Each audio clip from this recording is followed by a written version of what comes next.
समस्त को नमस्कार। काली गोटे न्यूज देखली आपण माने भी देखंतु और कहूची कोन ये चिट्ठी लेखा गला।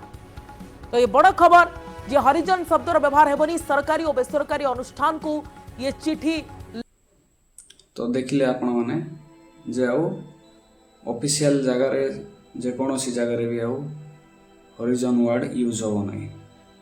रियल फैक्ट गोटे कहि जे हरिजन जो आख्याटा कौन पाई मिली थिला आपण माने समस्त जानी थिबे, इतिहास भी पढ़ी थिबे आ विभिन्न प्रकार सोशल मीडिया हो कहीं भी आपण जानी थिबे जे आगरे जोटा लोक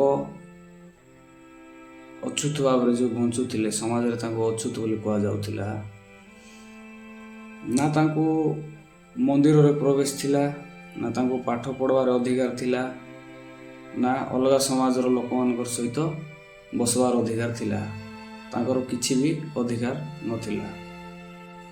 परे महात्मा गांधी तांकर पाई गोटे शब्द यूज कले जोटा कि आपण माने जानि चंती हरिजन वर्डटा सेटा महात्मा गांधी यूज कले।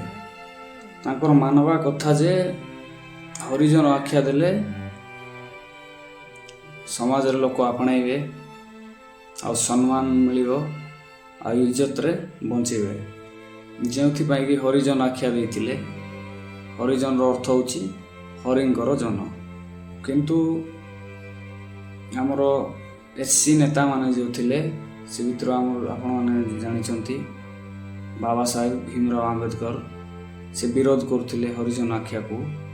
आंबेडकर कहिथिले खाली ना बदले देले किछि परिवर्तन हबार नहीं, समाज रे समान बंचवार अधिकार भी मिलवार अछि, तांको भी हक आ सम्मान समस्त जेमती मिलुछि सेम मिलवार अछि।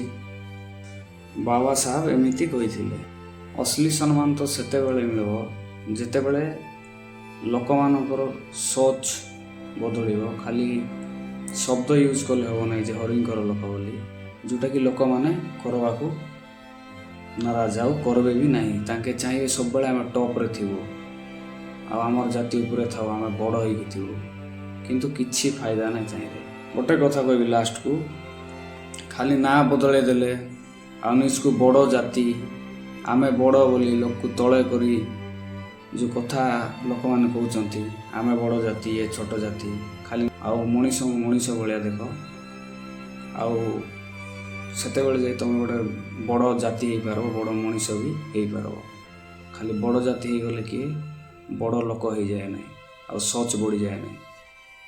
सेतिक कहबी वीडियोटा जदि भल लगी आपण माने कमेंट सेक्शन रे लिखि देबे आपण तामत आ मु ठीक कहिछि ना भूल कहिछि आपण माने लिखि देबे।